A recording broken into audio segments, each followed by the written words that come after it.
তো আসসালামু আলাইকুম সুপ্রিয় শিক্ষার্থী বন্ধুরা, কেমন আছো তোমরা? আশা করি সবাই ভালো আছো। তো তোমাদের সামনে আমি হাজির হলাম নতুন আরেকটি অধ্যায় নিয়ে, ফিজিক্স ফার্স্ট পেপারের 10ম অধ্যায় আদর্শ গ্যাস এবং গ্যাসের গতিতত্ত্ব। তো চলো আজকে আমরা গুচ্ছ ভর্তি পরীক্ষার জন্য কনসেপ্ট গুলো ক্লিয়ার করব এবং এর আদলে গুরুত্বপূর্ণ ফার্স্ট এবং লাস্টের কোশ্চেন গুলো আমরা সলভ করে ফেলবো একসাথে। তো চলো আমরা শুরু করি। এটা হচ্ছে আর আমার পরিচয় হচ্ছে, আমি আরেকবার দিয়ে নিই। আমার নাম হচ্ছে তাকিব। আমি পড়ালেখা শেষ করেছি হচ্ছে স্বাস্থ্যের আইটি ডিপার্টমেন্টে, আর আমার কলেজ ছিল নটরডেম।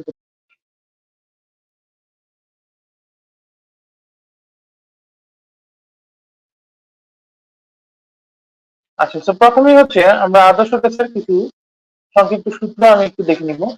বয়েলের সূত্র আমরা জানি যে ভি সমানুপাতিক হচ্ছে 1/c। এটা দেখানোর কিছু নাই। একইভাবে চার্লসের সূত্র এবং হচ্ছে তোমার টাপিও সূত্র জানি।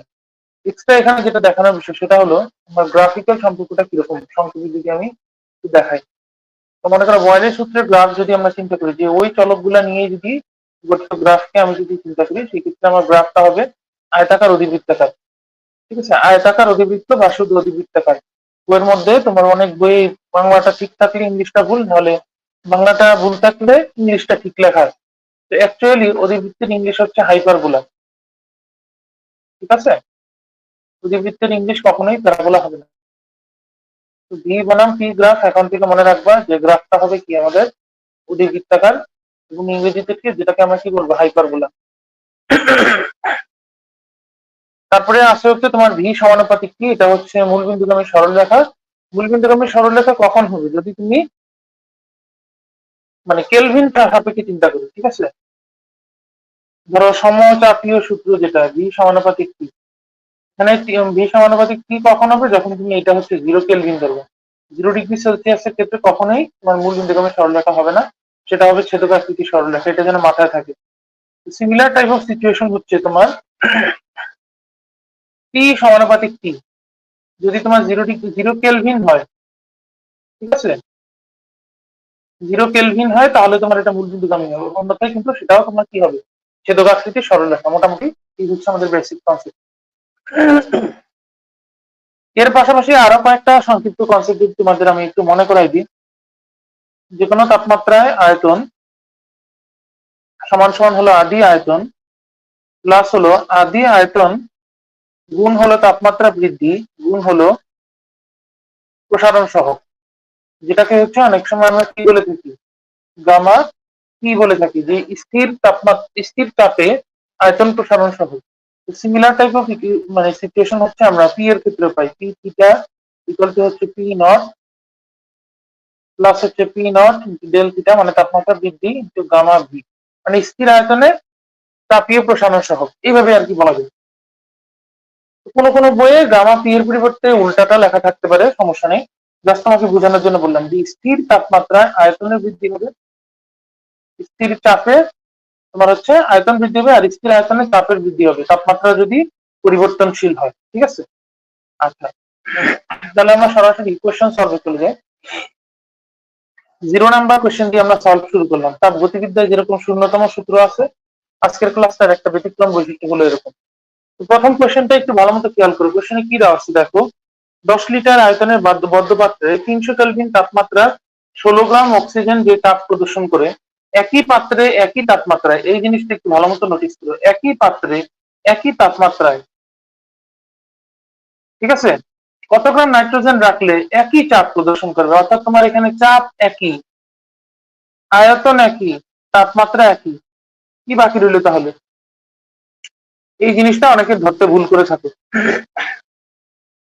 পিভি ইকুয়াল টু হচ্ছে এনআরটি, তাহলে আমরা এখান থেকে লিখতে পারি এন আর সমান সমান হলো পিভি ডিভাইডেড বাই টি। তাহলে গ্যাস ধ্রুবক তো কখনো পরিবর্তনশীল হবে না, হইলে পরিবর্তনশীল হবে এই মোলার সংখ্যা। এখান থেকে আমরা এরকম লিখতে পারি না যে P one V one divided by T one,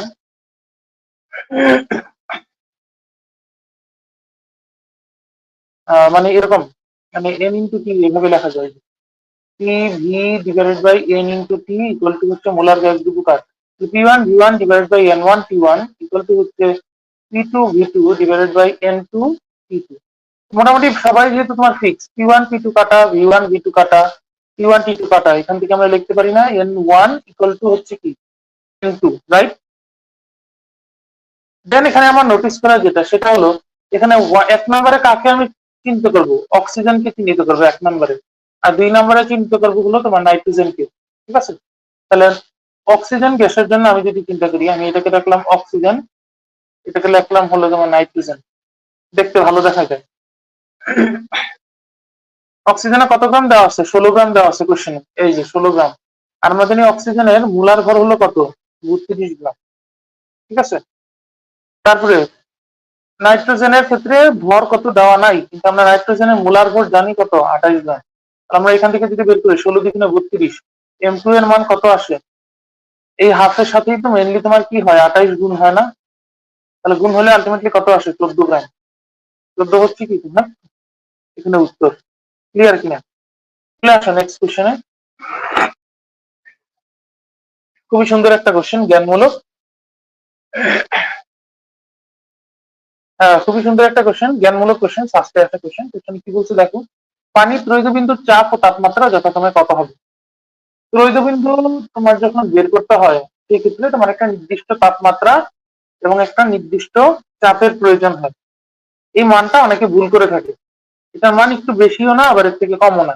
এটার মান সবসময় মনে রাখবো 4.58 মিলিমিটার পারদস্তম্ভের চাপ। ঠিক আছে, পারদস্তম্ভের চাপ হচ্ছে তোমার পানির ত্রৈধবিন্দুর চাপ, ইকুয়াল পয়েন্ট, এবং ত্রৈধবিন্দুর তাপমাত্রা হলো 273.16, মানে 16 কেলভিন। এর বেশিও না এবং এর কমও না, অর্থাৎ উত্তর হবে কোনটা? এ নাম্বার। এটা একদম ঠাটা জ্ঞানমূলক একটা কোশ্চেন, তুমি এইটাই তোমার মুখস্থ রাখতে হবে। ঠিক আছে, চলে আসো নেক্সট কোশ্চেন। স্বাভাবিক তাপমাত্রা ও চাপের কোন গ্যাসকে চাপ প্রয়োগ করায় আয়তন অর্ধেক হয়ে গেল, চূড়ান্ত চাপ কত হবে? তো এই কোশ্চেনটার ক্ষেত্রে যে জিনিসটা একটু ভালো মতো নোটিস করবো সেটা হলো যে তোমার কোশ্চেন থেকে আগে দেখে নিবা, স্বাভাবিক তাপমাত্রা ও চাপের কোন গ্যাসকে চাপ প্রয়োগ করায় আয়তন হয়ে গেছে কি অর্ধেক। স্বাভাবিক চাপ হচ্ছে কি 1 অ্যাটমসফিয়ার, এইটা হচ্ছে তোমার আদি চাপ। আর আদি আয়তন ভি ধরে নিবা, দেওয়া নেই মনে করে কিছু। নতুন চাপ কত এটা জানি না, কিন্তু বর্তমান আয়তন হয়ে গেছে কি পূর্বের আয়তনের অর্ধেক। তাহলে অবশ্যই অবশ্যই আমরা এখানে কি অ্যাপ্লাই করবো? বয়েলের সূত্র অ্যাপ্লাই করবো, কারণ তাপমাত্রা তোমার এখানে পরিবর্তন হয় নাই। তাহলে আমরা যদি সলভ করতে যাই, P1 V1 ইকুয়াল টু হচ্ছে P2 V2, তাহলে এখান থেকে আমরা P2 সমান সমান কি লিখতে পারি? P1 V1 divided by V2। P1 এর পরিবর্তে বসাবো 1 অ্যাটমসফিয়ার, V1 এর পরিবর্তে বসাবো হচ্ছে V, আর নিচে বসাবো V/2। তাহলে ভি আর ভি কাটা, 2 উপরে চলে আসলে কত আসে? 2 অ্যাটমসফিয়ার। তাহলে আমাদের সঠিক উত্তর হলো কোনটা? 2 অ্যাটমসফিয়ারিক প্রেসার। ক্লিয়ার? যেহেতু তোমার এখানে তাপমাত্রা ফিক্স, এই জন্য আমরা কার সূত্রে অ্যাপ্লাই করছি? এখানে বয়েলের সূত্রে অ্যাপ্লাই করছি।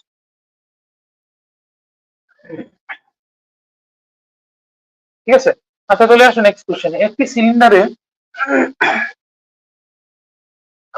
একটি সিলিন্ডারে আবদ্ধ গ্যাসের তাপমাত্রা 30 থেকে 100 ডিগ্রি সেলসিয়াস করা হলে এর চাপ কত শতাংশ বেড়ে যাবে? গলাটা বসে গেছে। ঠিক আছে, তো এই কোশ্চেনটা ক্ষেত্রে বলছে আবদ্ধ গ্যাসের তাপমাত্রা পরিবর্তনশীল, সাথে সাথে তোমার চাপ পরিবর্তনশীল। তো চাপ এবং তাপমাত্রা যেহেতু পরিবর্তনশীল রাশি, তোমার অবশ্যই এখানে ভি ফিক্স থাকবে। ঠিক আছে, ভি হচ্ছে তোমার এখানে কি থাকবে? ধ্রুবক থাকবে। আমি একটু তালিকা চেঞ্জ করি। তো ভি যেহেতু তোমার এখানে ফিক্স থাকবে, তো সেই হিসেবে আমার এখানে সলভ করার জন্য আমরা যে সূত্রটা অ্যাপ্লাই করব সেটা হলো তোমার পি প্রপোর্শনাল টু টি, অর্থাৎ চাপ হচ্ছে তাপমাত্রার সমানুপাতিক। এখানে অজানা রাশি কোনটা? চাপ। তাহলে P2 divided by P1 equal to হলো P2 ডিভাইডেড বাই P1। এখন দ্বিতীয় তাপমাত্রা কত দেওয়া আছে দেখো? 100 ডিগ্রি সেলসিয়াস। এটাকে অবশ্যই আমার কিসে বসাইতে হবে? কেলভিনে। প্রথম তাপমাত্রাটাও তোমার কিসে দেওয়া আছে? সেলসিয়াসে। সেটাকে আমার কিসে বসাইতে হবে? কেলভিনে। তাহলে আমরা পাইতেছি কত দেখো তো? উপরে পাইতেছি কত? 373, আর নিচে পাইতেছি হলো কত? 303। 303 দিয়ে 373 কে ভাগ করলে কত আসে? 303 একে 303, 70-এর মতো থাকে, 303 600, সূত্রের মধ্যে আবার 10-13 থাকে, তাহলে 303 যদি ভাগ করতে যায় 10-13 কে দশমিকে নিলে 3×9, মোটামুটি 1.23। 1.23 এটা হচ্ছে তোমার অনুপাত আর কি। তো সেই হিসেবে আমরা P2 সমান সমান কত পাইতেছি, 1.23 ইন্টু P1। তাহলে তোমার চাপের পরিবর্তন ডেল P সমান সমান কত আসতেছে, P2 minus P1। That means 1.23 P1 minus হলো P1, তাহলে কত আসতেছে 0.23 পয়েন্ট হ্যাঁ 0.23 P1। দ্যাট মিনস তোমার কত 23% আসতেছে পূর্বের চাপের। অর্থাৎ আমাদের সঠিক উত্তর হবে কোনটা, বি নাম্বার হবে সঠিক উত্তর। এই যে এইভাবে যেভাবে ভাগ করলাম না, এভাবে হাতে কলমে ভাগগুলো একটু প্র্যাকটিস করে নেবা, বুঝছো? ফার্স্টের কোয়েশ্চেনই দেখাচ্ছি তোমাদের, হাতে কলমে কিভাবে ভাগ করতে সেটা বললাম। 303 কে 303, হাতে আছে কত 730, 303 3 দুগুণে 600 সামথিং, 700-র মধ্যে পড়ে। আবার হাতে কত 10-13-র মতো থাকে, 3×3 = 9, 10-এর কাছাকাছি চলে যায়, এভাবে ক্যালকুলেট করবে। চলে আসো নেক্সট কোয়েশ্চেন। একটি সিলিন্ডারে 2 অ্যাটমসফিয়ার চাপে 27°C তাপমাত্রা 5 লিটার বাতাস রাখা আছে। তো বলছে কি তোমার এখানে খুব ধীরে ধীরে বাতাসের চাপ দ্বিগুণ করা হলে বাতাসের তাপমাত্রা এবং আয়তন কত হবে। খুব ধীরে ধীরে শব্দটা দিয়ে তোমার এখানে কাহিনী অর্ধেক খালাস। ধীরে ধীরে যে কোনো কিছুই সবসময় কি হবে, সমষ্ণ প্রক্রিয়া। আর সমষ্ণ প্রক্রিয়া কার সূত্রে মেনে চলবে বলতো, বয়েলের সূত্রে মেনে চলবে। তো সেক্ষেত্রে তাপমাত্রা আসবে না, আমাদের শুধু চাপ এবং আয়তন নিয়ে কাজ করলে হবে, ঠিক আছে? তো 27°C যেহেতু সমষ্ণ প্রক্রিয়া বলছে, তোমার সঠিক উত্তর এমনি অলরেডি ভাগ করে বলে ফেলতে পারবা যে তোমার এখানে সঠিক উত্তর হলো ডি নাম্বার। তারপরেও নিয়মের রক্ষার্থে আমি একটু তোমাকে ক্যালকুলেশনটা দেখাই। তাহলে V2 সমান কত আসতেছে, P1 V1 divided by P2। প্রথম হচ্ছে কত 2 অ্যাটমসফিয়ার, V1 কত দেওয়া আছে 5 লিটার,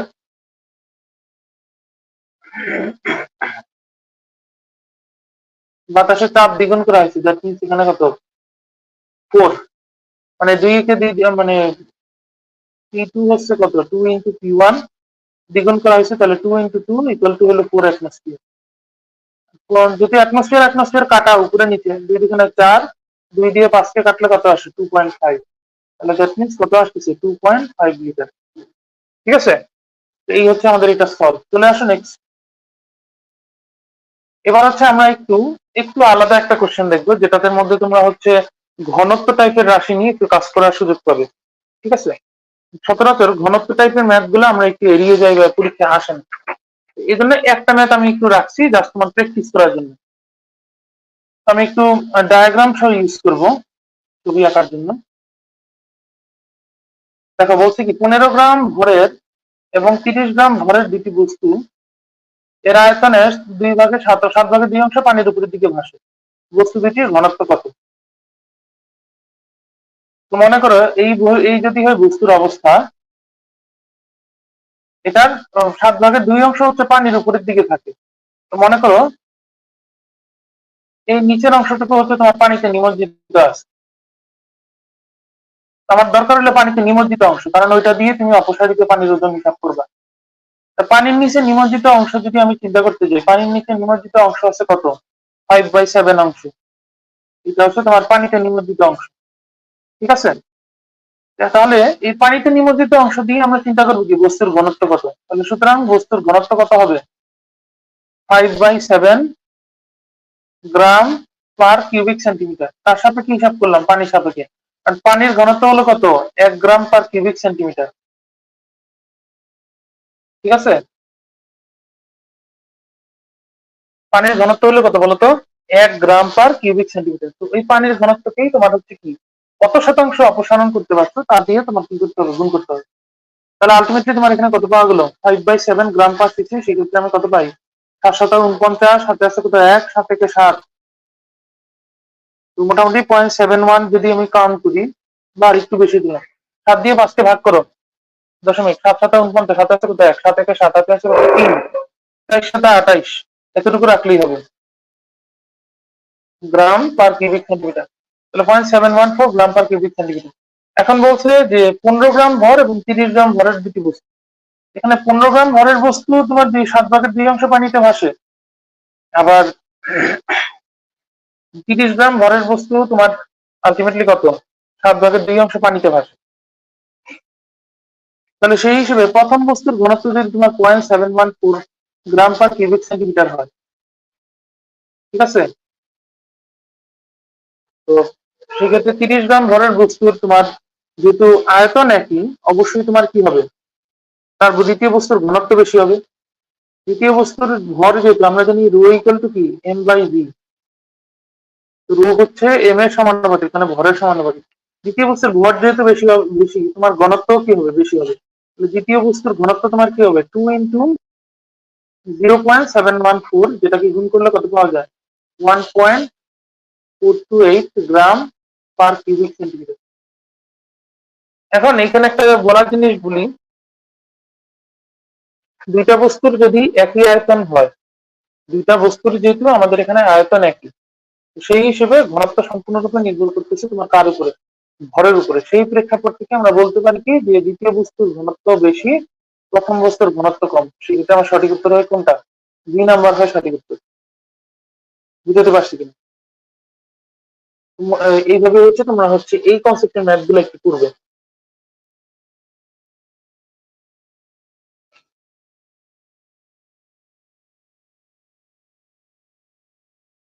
তো আমরা হচ্ছে নেক্সট কোশ্চেনে চলে যাই। নেক্সট কোশ্চেন আমরা আলোচনা করবো হ্রদের বা পুকুরের গভীরতা সংক্রান্ত কি কি শর্টকাট গুলো আমাদের জন্য জানা জরুরি। মূলত সবগুলা ক্যাটাগরি মূলত জানলে ভালো আর কি, জাস্ট এগুলো আর কি তোমাদের একটু নলেজে দেওয়া। তো মোটামুটি শর্টকাট গুলো হচ্ছে এরকম যে কোশ্চেনে যদি দেওয়া থাকে যে পৃষ্ঠদেশে বুদবুদের আয়তন সমান সমান যদি তলদেশে থাকা বুদবুদের আয়তনের n গুণ হয়, সেই ক্ষেত্রে গভীরতার সূত্রটা হলো দেখতে এরকম, h সমান সমান n-1 into p divided by rho into g। তো সচরাচর আমাদের বায়ুমণ্ডলীয় চাপ কি হচ্ছে p চিন্তা করে থাকি, অর্থাৎ বায়ুমণ্ডলীয় চাপ যদি 10⁵ নিউটন পার মিটার স্কোয়ার হয়, বায়ুমণ্ডলীয় চাপ যদি আমাদের 10⁵ নিউটন পার মিটার স্কোয়ার হয় বা 10⁵ প্যাসকেল হয়, সেই ক্ষেত্রে আমাদের শর্টকাটটা দেখতে হয় এরকম, n-1 গুণ হলো 10.2, এটা হলো শর্টকাট। আচ্ছা, তারপরে হচ্ছে আমাদের আরেকটা শর্টকাট ছিল এরকম যে পৃষ্ঠদেশে বুদবুদের যদি ব্যাসার্ধ যদি তলদেশে থাকা বুদবুদের ব্যাসার্ধের n গুণ হয়, সেই ক্ষেত্রে আমাদের আরেকটা শর্টকাট ছিল n³ - 1 into P divided by rho into G. তো সেই ক্ষেত্রে আমাদের শর্টকাটটা দেখতে এরকম হতো, n³ - 1 ইন্টু 10.2। এখন আরেকটা ব্যতিক্রমী শর্টকাট, যেটা হচ্ছে সচরাচর পরীক্ষায় আসে না, বাট কনসেপ্টটা যতগুলো বই আছে বাজারে ওইগুলোতে আবার এটা ভুল করা আছে। এই জিনিসটা মানে আমার কাছে রীতিমতো বিরক্তিকর লাগছে। বিরক্তিকর জিনিসটা হলো পৃষ্ঠদেশে একটা বুদবুদের ক্ষেত্রফল যদি তলদেশে থাকা একটা বুদবুদের ক্ষেত্রফলের n গুণ হয়, সেই ক্ষেত্রে আমার শর্টকাটটা হওয়া উচিত ছিল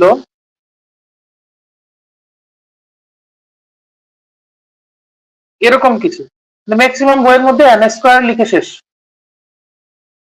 তাহলে শর্টকাটটা দেখতে কিরকম হবে, n⁵3/2 - 1 ইন্টু হলো 10.2।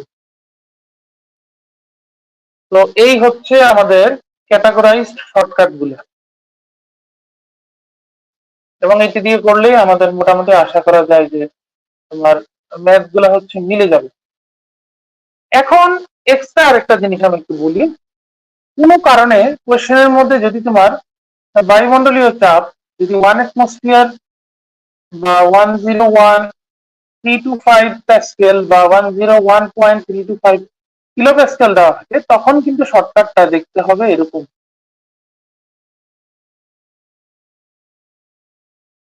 জাস্ট 10.2 এর পরিবর্তে 10.33 বসায় দিবে, ঠিক আছে? 10.2 এর পরিবর্তে কি বসায় দিবা, 10.33। একই নিয়মে এখানেও অর্থাৎ আমি যদি এখানে দ্রুত লিখে দিই 10.33, 10.33 মানে 10.2 এর জায়গায় বসাই দিব, বাকি সবকিছু আমাদের কি থাকবে, একই থাকবে আলটিমেটলি। ঠিক আছে, তো মোটামুটি এই হচ্ছে আমাদের কনসেপ্ট ক্লিয়ারের অংশ। আশা করি সবাই বুঝতে পারছো। আমরা তাহলে আমাদের কোশ্চেন সলভ পার্টি চলে যাই। আমাদের একটি কোশ্চেন কি বলছে দেখো, যে হ্রদের তলদেশ থেকে পৃষ্ঠদেশে আসার সময় বায়ু বুদবুদের ব্যাস দ্বিগুণ হয়। একটা জিনিস মনে রাখবা, বুদবুদের ব্যাস দ্বিগুণ হওয়া বলতে যা বোঝায়, বুদবুদের পরিধি দ্বিগুণ হওয়া বলতেও কি একই জিনিসই বোঝায়, এবং বুদবুদের ব্যাসার্ধ দ্বিগুণ হওয়া বলতে কি বোঝায়, সেম জিনিসই বোঝায়। তো সেই অনুযায়ী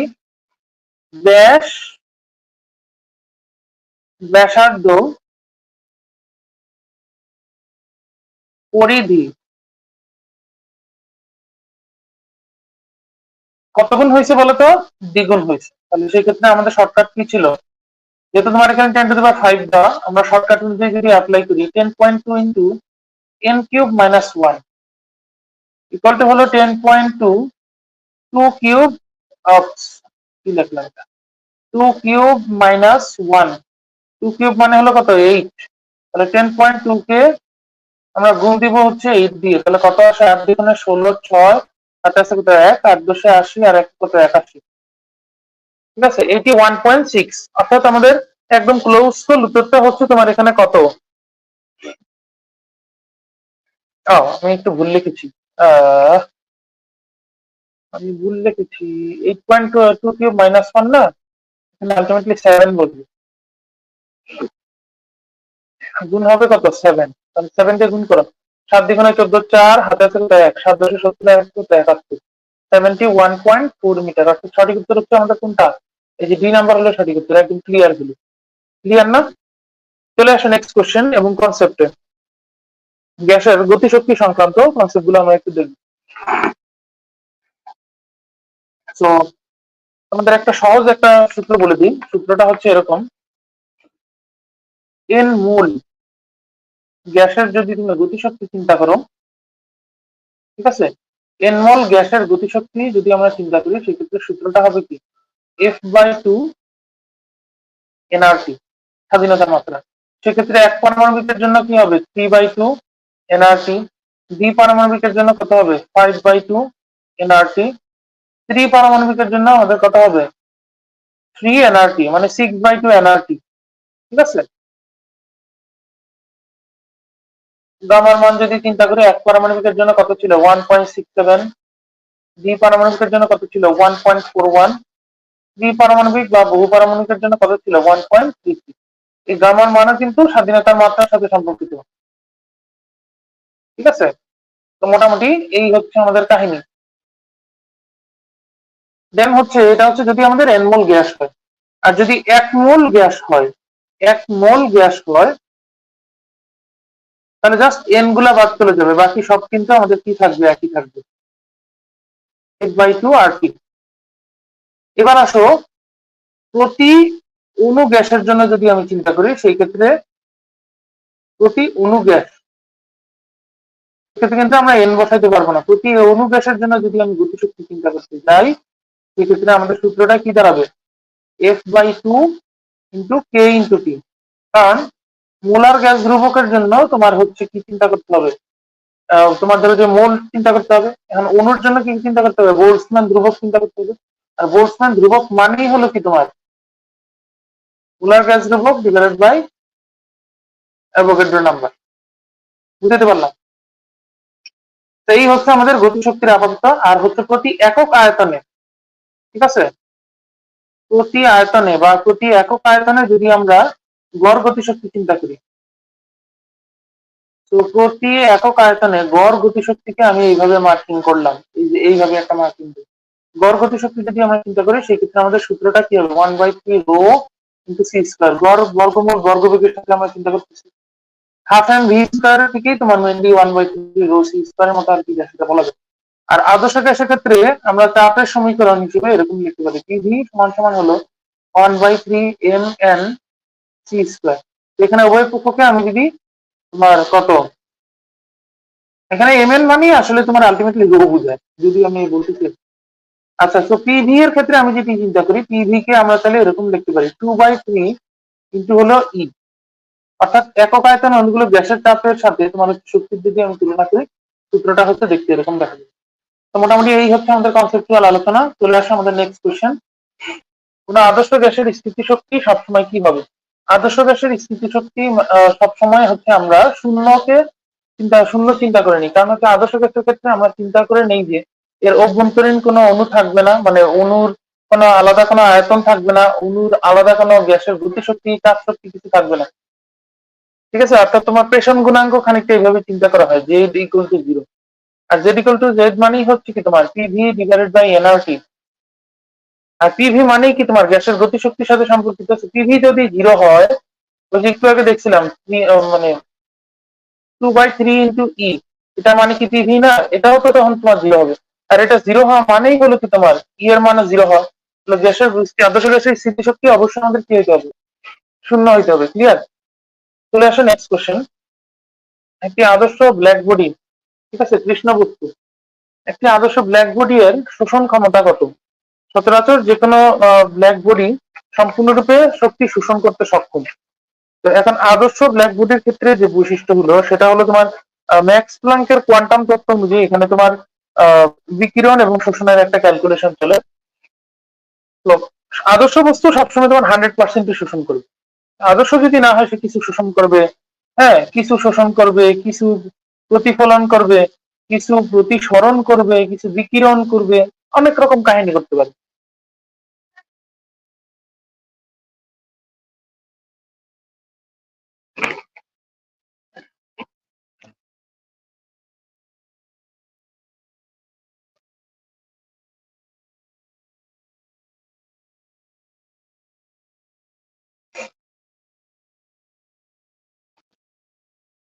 আচ্ছা, নেক্সট কোশ্চেন আমরা যাই।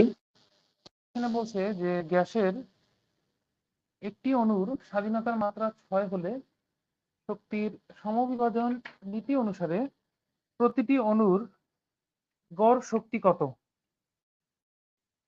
একটু আগে তোমাদের যে কনসেপ্টটা আমি দেখাইছি, যে গড় শক্তির সাথে স্বাধীনতা মাত্রার একটা সম্পর্ক আছে, ঠিক আছে।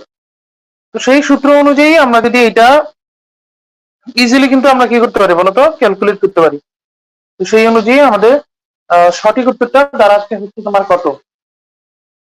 আচ্ছা ওয়েট, আমাদের সূত্রটা কি ছিল? অণুর ক্ষেত্রে যেহেতু আমরা চিন্তা করতেছি, অণুর F/2 K ইন্টু টি।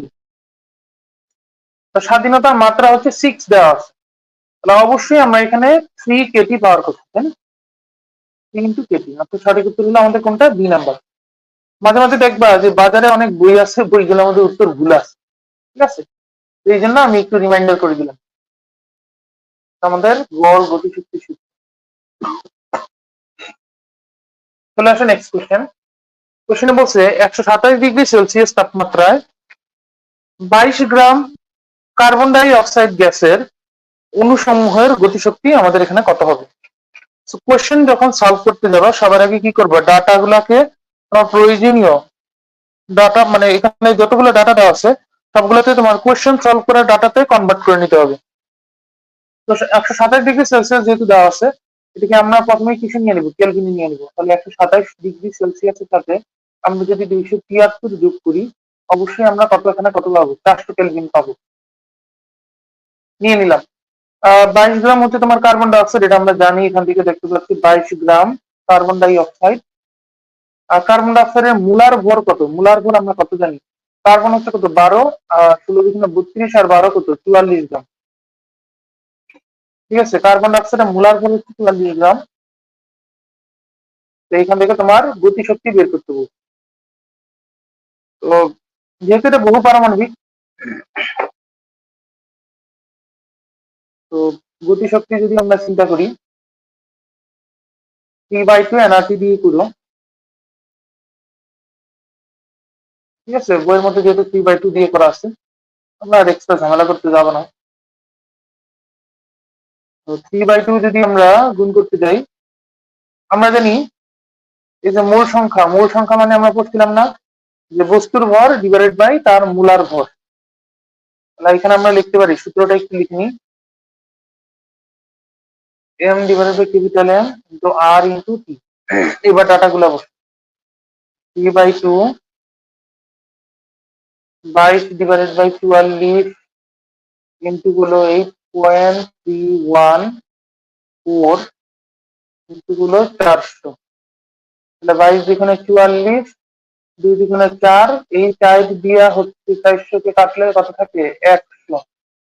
তাহলে 300 কে আমি যদি 8.31 দিয়ে গুণ করতে যাই, 314, তাহলে গুণ করি 0 0 তিন তিন তিন 12, 3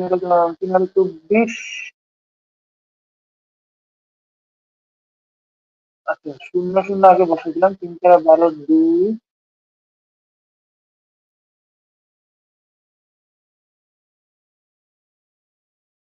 তাহলে তোমার কত আসে মোটামুটি 2493। এদিকে আসে 3 24, 2493 ওইদিকের আশেপাশে ডাটাটা আসে। আচ্ছা আহ, আচ্ছা আমরা নেক্সট কোশ্চেনে চলে যাই। 29 ডিগ্রি সেলসিয়াস তাপমাত্রায় 3 গ্রাম নাইট্রোজেন গ্যাসের মোট গতিশক্তি কত জুল? মোট গতিশক্তি যদি আমরা চিন্তা করতেছি, আমাদের আগের মতোই সূত্রে অ্যাপ্লাই করতে হবে, 3/2 এনআরটি। তাহলে সূত্র কি দাঁড়াচ্ছে, 3/2 এন মানে কত, 3 নাইট্রোজেন গ্যাসে কত 14 দিকে না 28, এখানে 28, 3 into 28, মোলার গ্যাস দ্রব্য কত 8.314 মুখস্থ। তাপমাত্রা কত 273 এর সাথে 29 যোগ করলে কত আসে 302। এবার কাটাকাটি করো, 28, 28 কে আমি হিসাবের সুবিধার জন্য ধরে নিলাম 30, আমি আমার হিসাবে সুবিধার জন্য 30 দিয়ে আমি যদি কাটতে যাই, এখানে 30 দিয়ে আমি যদি 302 কে কাটতে যাই কত আসে 10, 2 দিয়ে 10 কে কাটলে কত আসে 5, 3 3 9, 5 9 45, 45 কে আমি যদি 8 দিয়ে গুণ করি, 45 3 3 9, 5 9 45, 8 দিয়ে গুণ করলে কত আসে 8 না, এটাকে আমি 9 ধরে নিবো, যেটা 8.314, হিসাবে সুবিধার জন্য এটাকে 9 ধরে নিলাম। 45 কে আমি যদি 9 দিয়ে গুণ করি, তোমার আসে হলো 405, 405 এর কাছাকাছি উত্তর হলো কত 403। বাস এইভাবে হচ্ছে ক্যালকুলেটর ছাড়া টেকনিক গুলো আমার মতো অ্যাপ্লাই করবে, তাহলে সঠিক উত্তরটা পাবা। আচ্ছা চলে আসো নেক্সট কোশ্চেন, আবারও আমরা ক্যালকুলেট করবো। 27 ডিগ্রি সেলসিয়াস মানে কত 300 কেলভিন। আমাদের সূত্র, গতিশক্তির সূত্র হচ্ছে কি ছিল, T/2 এনআরডিটি। এন কত ছিল 3 ডিভাইডেড বাই নাইট্রোজেন যেহেতু 28, আর হচ্ছে কত 8.314, আর তাপমাত্রা হলো 300। কাটাকাটি করি, এই 28 কে 300 30 ধরে নিব, হিসাবে সুবিধার জন্য 30 দিয়া 300 কে কাটলে কত 10, 2 দিয়া 10 কে কাটলে কত 5, 3 3 9,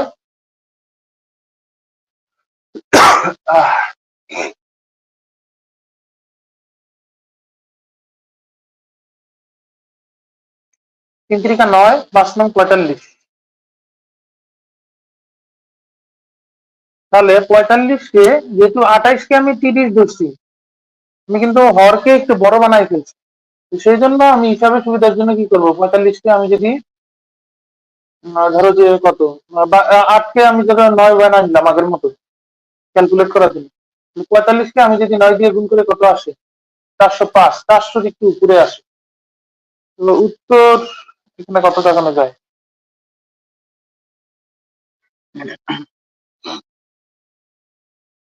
উত্তর 400 দিয়ে আসো নাকি কি বলো, 400 একটু উপরে, যেহেতু 400 দিয়ে আসবে নাকি। আচ্ছা আমরা চলে যাই আমাদের নেক্সট কোশ্চেন।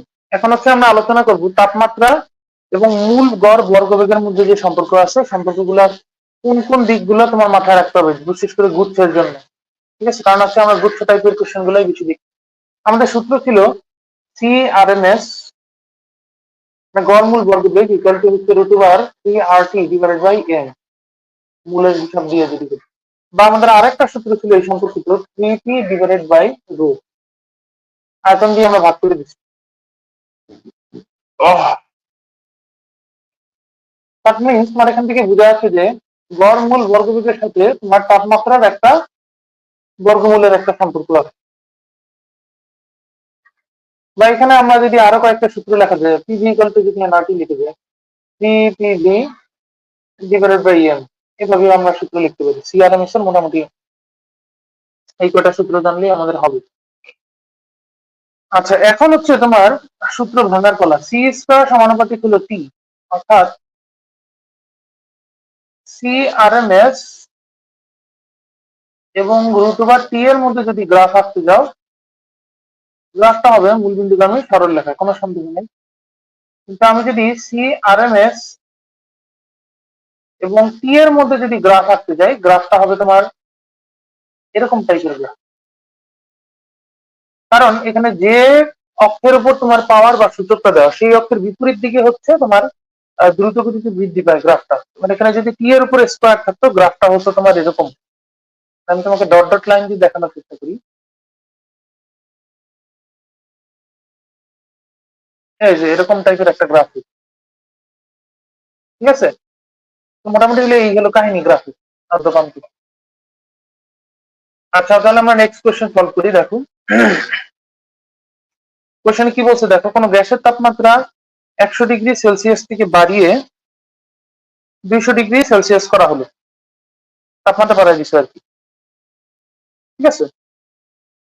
তো কেন গ্যাসের তাপমাত্রা 100°C থেকে বাড়িয়ে যদি তুমি 200°C করো, সেক্ষেত্রে গ্যাসের গড় বেগ কতগুণ বাড়বে? তো এই ক্ষেত্রে তোমার যে কাজটা করা দরকার সেটা হলো তাপমাত্রার সাথে গড় বেগের কোন সম্পর্কটা আছে সেটা আমার নিরূপণ করা। যেমন ধরো পি সমানুপাতিক রুট ওভার টি, একটু আগে আমরা দেখলাম, তাই না? যে তোমার অজানা রাশি হচ্ছে কি গড় বেগ, তাহলে রুট ওভার রুটের ভিতরেই আমরা টি রাখবো। C2 divided by C1 equal to root over T2 divided by T1।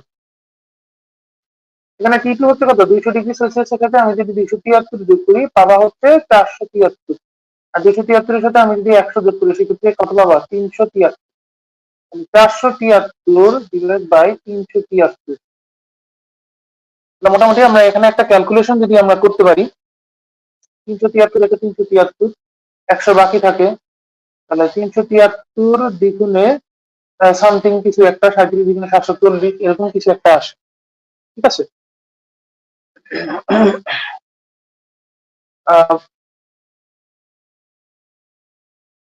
1.2 মোটামুটি আমি যদি ধরি আর কি, 1.2 হচ্ছে তোমার রুটের ভিতরে থাকে, বা 1.21 ধরে নিলাম হিসাবে সুবিধার জন্য। এখন আমাকে বলো 11 কত হয়, 121 হয় না? রুটটাকে আমি যখন ভাঙবো এটাকে আমি 1.1 লিখতে পারবো।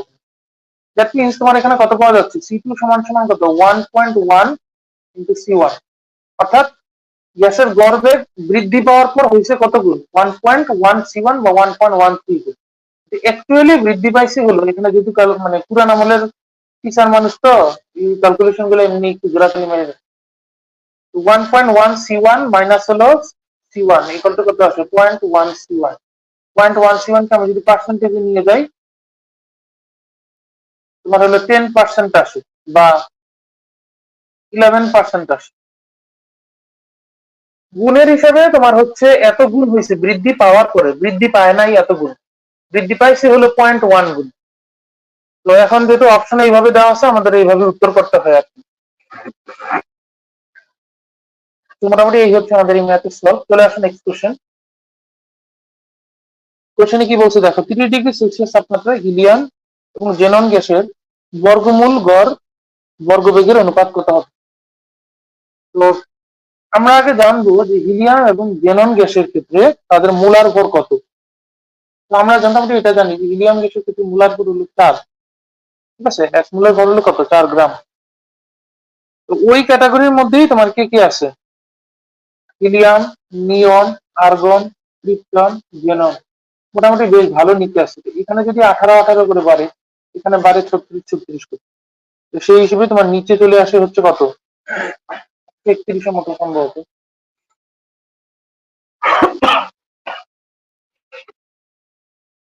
তো এখানে কোন সূত্রে অ্যাপ্লাই করবো সেই প্রেক্ষাপটে আমি যদি বলি সি সমান সমান root over 3RT divided by N, সেক্ষেত্রে সি সমানুপাতিক হলো কি 1 বাই রুট ওভার এন, এই সূত্র দিয়ে আমরা কাজ করবো।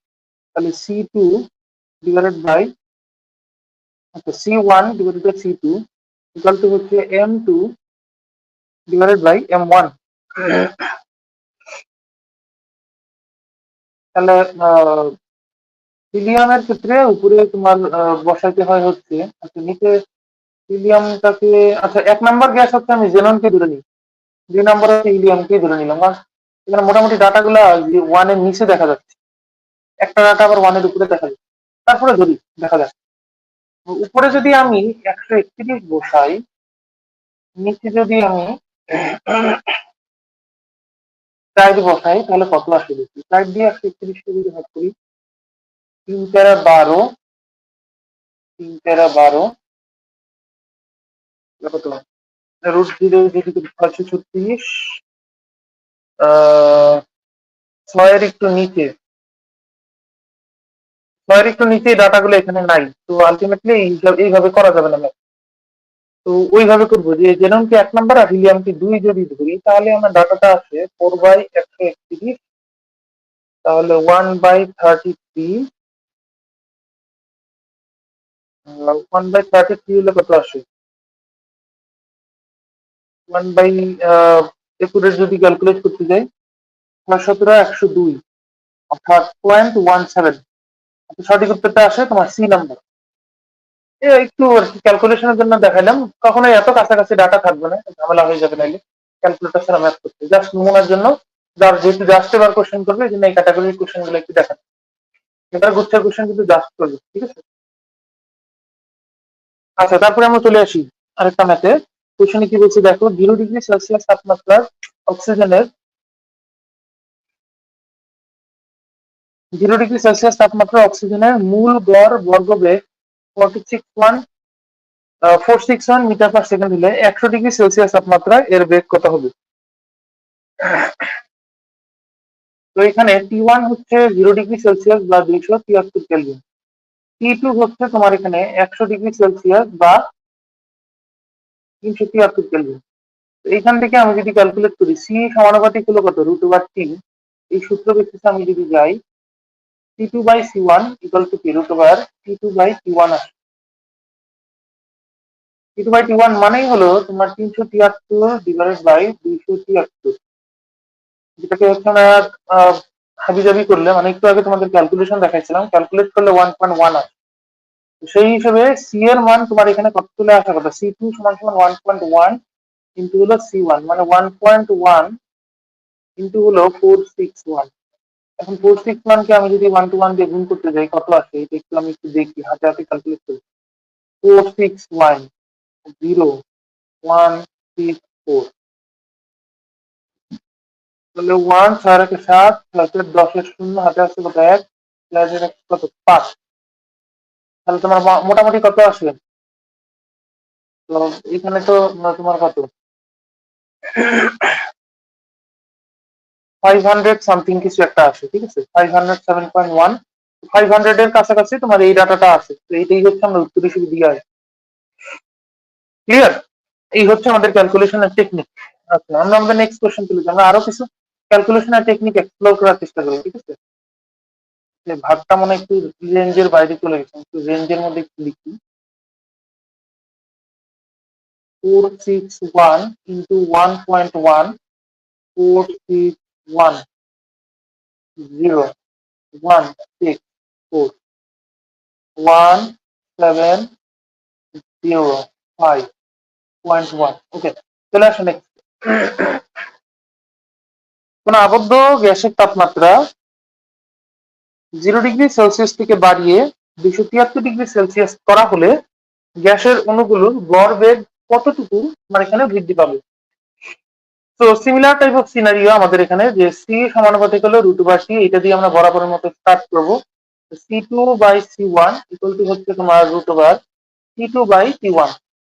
এখানে T1 হচ্ছে আগের মতোই, এখানে কত পাবা 273 কেলভিন, আর এখানে পাবা 276 ইন্টু 2 কেলভিন, এইভাবে রেখে দিব। একটু এক কেন রাখছে এটা একটু পরে বুঝবো, যেহেতু কাটাকাটি করবো আমি এটাকে আর যোগ করবো না এক্সট্রা। তো আলটিমেটলি উপরে পাচ্ছি কত 2 ইন্টু 273, নিচে পাচ্ছি হচ্ছে শুধুমাত্র 273, 273 কাটা √2 মানে হলো 1.41, এটা মুখস্থ রাখবা প্রয়োজনে মুখস্থ করে ফেলবা। তাহলে C2 ইকুয়াল টু আমরা কত পাচ্ছি 1.41 ইনটু C1। তাহলে তোমার গড় বেগের পরিবর্তন বা বৃদ্ধি যদি আমরা মানে ক্যালকুলেট করতে যাই তাহলে কত আসে 1.41 C1 মাইনাস হলো C1। তাহলে এখানে 1 C1 যদি আমি বাদ দিই কত আসে 0.41 ইনটু C1। 0.41 কে আমি যদি শতাংশ লিখি 41% C1, অর্থাৎ আলটিমেটলি প্রায় 40% তোমার কি হচ্ছে এখানে বেগ বৃদ্ধি পেয়েছে। এবার কি বুঝে গেছে আমার ক্যালকুলেশন? এই হচ্ছে সুন্দর ম্যাথ, এইটা একদম একুরেট ভাবে করা হয়েছে ম্যাথটা। অন্য কোশ্চেন গুলাতে তোমার দেখবো যে বৃদ্ধির পরিবর্তে দিয়ে রাখছে কত গুণের অপশন, শুধুমাত্র এই ম্যাথটা একটু ব্যতিক্রম, এটার ক্ষেত্রে তোমার পরিবর্তনটা একুরেটলি দেওয়া আছে অপশন। আশা করি সবাই বুঝতে পারছো। চলে আসে আমরা নেক্সট কোশ্চেন। 23°C তাপমাত্রায় নাইট্রোজেন অণুর বর্গমূল বর্গবেগ কত? CRT/N দিয়ে শুরু করবা, বিসমিল্লাহ বিল্লাহ। 3 ইনটু এই কোশ্চেন গুলো যেগুলো সলভ করেছি এগুলো দেখে কিন্তু ঘাবড়ানো কিছু, একটু ক্যালকুলেশনে জটিল করে আমি ইচ্ছা করে করাচ্ছি যাতে ডিএসসি দিয়ে সহজ গুলো আসলে একদম উড়াই দিয়ে আসতে পারে। ঠিক আছে, 8.314 273 এর সাথে 23 যোগ করলে কত আসে 296। মোলার ভুল কত ছিল আমাদের এখানে 28 গ্রাম। যেহেতু এখানে কাটাকাটি করলে তোমার আলটিমেটলি ধরে দিয়ে কত আসে আনুমানিক 28 থেকে 28 10 3 24 মোটামুটি তোমার 514 এর মতো আসে। এখান থেকে তোমার 3 এখানে তোমার যদি গুণ হয়ে যায় এখানে 8314 হয়ে যাবে। 3 নং 27 9 3 নং 27 9 এখানে 12 12 8314 12 ইন্টু 8314 কত আসে 4 12 48 8 27 12 12 28 16 27 1 3 35 37 3 8 12 3 9 3 কত 99। তাহলে 514 কে তুমি যদি স্কোয়ার করো কত আসে ওই 1000 এত এরকম কিছু একটা আসবে। তো 514 মিটার পার সেকেন্ডকে আমি যদি সেন্টিমিটারে নিয়ে যাই 5.14 10 টু দি পাওয়ার, মানে এটার কাছাকাছি উত্তরটা আসে। আচ্ছা, এটা তেমন কিছু না, এটা জাস্ট একটু নমুনা দেখালো। আচ্ছা, আমরা আমাদের নেক্সট কোশ্চেনে চলে যাই। নেক্সট কোশ্চেন বলছে আপেক্ষিক আর্দ্রতা এবং শিশিরাঙ্ক সংক্রান্ত। আপেক্ষিক আর্দ্রতা শিশিরাঙ্ক সংক্রান্ত ম্যাথ কিন্তু জিএসটি 21-22 সালে একটা আসছিল, তারই ধারাবাহিকতায় হচ্ছে আমি এই ম্যাথটা একটু তোমাকে একটু দেখাবো, মানে কনসেপ্ট একটু দেখাবো। কনসেপ্ট মোটামুটি আমরা সবাই জানি যে আপেক্ষিক আর্দ্রতা হলো তোমার একটা অনুপাত নির্দেশ করে, ঠিক আছে। তো ধরো যে নর্মাল বায়ুর তাপমাত্রা সম্পৃক্ত বাষ্পচাপ ডিভাইডেড বাই শিশিরাঙ্কে সম্পৃক্ত বাষ্পচাপ, এই দুইটার অনুপাতকে আমরা বলি যে আপেক্ষিক আর্দ্রতা বা রিলেটিভ হিউমিডিটি, যেটা হচ্ছে এই অনুপাতের 100% গুণ। আর শিশিরাঙ্কের সূত্র হলো theta minus theta 1 equal to হলো জি ইন্টু থিটা 1 মাইনাস হলো থিটা 2। এখানে শুষ্ক বাল্বের তাপমাত্রা বেশি হয়, আর্দ্র বাল্বের তাপমাত্রা কম হয়। শুষ্ক বাল্বের সাথে তোমার পরিবেশের তাপমাত্রা ডিফারেন্স ইকুয়াল টু হলো গ্লেসিয়ার ধ্রুবক, কিন্তু গুণ হলো মানে শুষ্ক এবং আর্দ্র বাল্বের তাপমাত্রা পার্থক্য। মোটামুটি এইগুলো হচ্ছে এখানে সূত্র। আর আমরা সরাসরি কিছু চলে যেতে পারি, কনসেপ্ট অনুযায়ী ম্যাথে চলে যেতে পারি। এই যে দেখো সুন্দর একটা কোশ্চেন আছে, জিএসটি 21-22 সালে আসা একটা কোশ্চেন, ভাগ্য ভালো থাকলে এইবারও আসতে পারে। কোশ্চেন কিন্তু আমারই কঠিন হবে না, এই কিন্তু আমরা আশাবাদী বলতেই পারি। কোশ্চেন থেকে আমরা জানতে চাইছি এই তাপমাত্রায় সম্পৃক্ত জলীয় বাষ্প চাপ কত, সম্পৃক্ত জলীয় বাষ্প চাপের কথা জানতে চাই। অর্থাৎ আর সমান সময় যদি আমাদের F/F হয়, ক্যাপিটাল এফ এর মানটাই আসলে তোমার এখান থেকে জানতে চাওয়া হচ্ছে। তাহলে ক্যাপিটাল এফ সমান কি হবে এফ ডিভাইডেড বাই বড় হাতের আর। অর্থাৎ কত কত আসে আমরা একটু মিলাই। তোমার এখানে রিলেটিভ হিউমিডিটি দেওয়া আছে হলো 70%, তাহলে বড় হাতের আর এর পরিবর্তে আমরা লিখবো হলো 70 ডিভাইডেড বাই 100, আর ছোট হাতের এফ এর পরিবর্তে কি লিখবো বলো তো 14 ইন্টু 10⁻³ এবার ক্যালকুলেট করো 14 10⁻³ ইন্টু কিন্তু হলো 10 লিখলাম কেন, এই যে এখানে একটা জিরো কাটা যায়, নিচে থাকে হলো 7, 7 দিয়ে কোণে 14, 2 দিয়ে 10কে গুণ করলে কত আসে 20, কত আসে 220 ইন্টু 10^11 মিটার মার্কারি, অর্থাৎ সঠিক উত্তর হলো এই সি নাম্বার। ক্লিয়ার না? নেক্সট চলে আসো আরেকটা কোশ্চেন, এটা হচ্ছে জাস্টের কোশ্চেন। এখান থেকেও তোমার আলটিমেটলি ওই সম্পৃক্ত বাষ্প চাপই জানতে চাই। সেক্ষেত্রে আমরা আগের মতোই সূত্রটাকে এইভাবে লিখবো, relative humidity F divide by capital F, সম্পৃক্ত বাষ্প চাপ হলো বড় হাতের এফ, তাহলে এফ সমান সমান কত, ছোট হাতের এফ ডিভাইড বাই বড় হাতের আর। বড় হাতের আর এর পরিবর্তে আমরা বসাবো হলো 75 ডিভাইড বাই 100 কাটাকাটি করার জন্য, আর উপরে আমরা বসাবো হলো কত 9.21 মিলিমিটার মিলিমিটার মার্কারি। এবার 3/75, 4/100, তাহলে 4টা হচ্ছে এখন কোথায় চলে যাবে, উপরে চলে যাবে, এখানে 9.21 into 4 divide by 3 millimetre mercury. এবার 3 দিয়ে আছে 9.21 কে কাটো, 3×3 = 9, 3×7 = 21,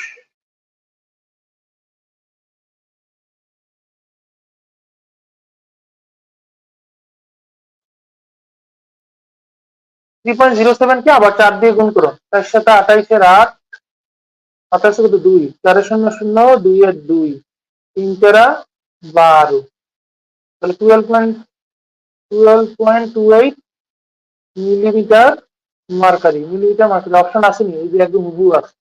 তাহলে মোটামুটি এই হচ্ছে আমাদের টেকনিক। তাহলে আমি আর আজকের ক্লাস দীর্ঘায়িত করবো না। আজকের এই যে চমকপ্রদ এই ক্লাসটির মাধ্যমে আশা করি তোমরা আদর্শ গ্যাস সংক্রান্ত সকল গুচ্ছ পরীক্ষা আসার মতো কনসেপ্ট গুলো তোমরা ক্লিয়ার করতে পারবা। আর আমার একটু ব্যাকে যায়, হঠাৎ করে আমার একটা মাথায় একটা কনসেপ্ট মনে পড়ছে, যে আমি একটু মনে করাই দিই। আচ্ছা, এই টাইপের কোশ্চেন হচ্ছে তোমার রাবিতে আসছিল কোন এককালে রাজশাহী ইউনিভার্সিটিতে। তোমার একটা বস্তুর প্রত্যেকটা বস্তুর বেগ হলো তোমার 11 মিটার পার সেকেন্ড। ধরো যে 5টা বস্তু, প্রত্যেকটার বেগ 11 মিটার পার সেকেন্ড, বস্তু 5টার প্রত্যেকের গড় মূল বর্গবেগ, সবার বেগ যেহেতু একই, ওইটাই তোমার আলটিমেটলি গড় বর্গবেগ হবে। এটা একটা কোশ্চেন। আরেকটা কোশ্চেন ছিল তোমার একটা বস্তুর বেগ ভি, আরেকটা বস্তুর বেগ 2v, 3v, 4v, 5v।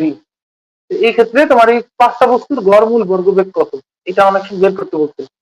ওই নিয়মের ম্যাথটা আমি জাস্ট একটু উদাহরণ হিসেবে দেখাই দিই, তাইলে আশা করি যে ক্লিয়ার এই অধ্যায়। তাহলে তোমার এখানে কত বসাতে হবে, সবগুলো থেকে ভি কমন নিয়ে নিলাম, মনে করি এখানে বসাবো 1, এখানে 2 স্কয়ার মানে কত 4, এখানে বসাবো 3 স্কয়ার মানে কত 9, 4 স্কয়ার মানে কত 16, 5 স্কয়ার মানে হলো 25, আর ভি স্কয়ার তো আছে।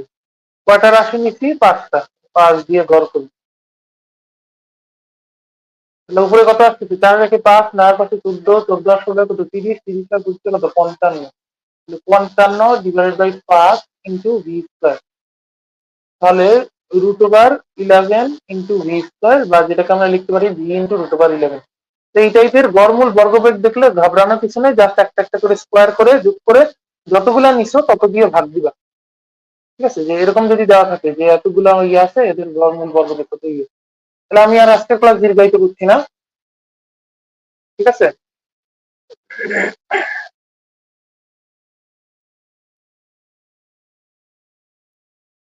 তো সবার জন্য শুভকামনা, আর ঈদ মুবারক জানিয়ে আমি হচ্ছে আজকে ক্লাস শেষ করছি। আল্লাহ হাফেজ।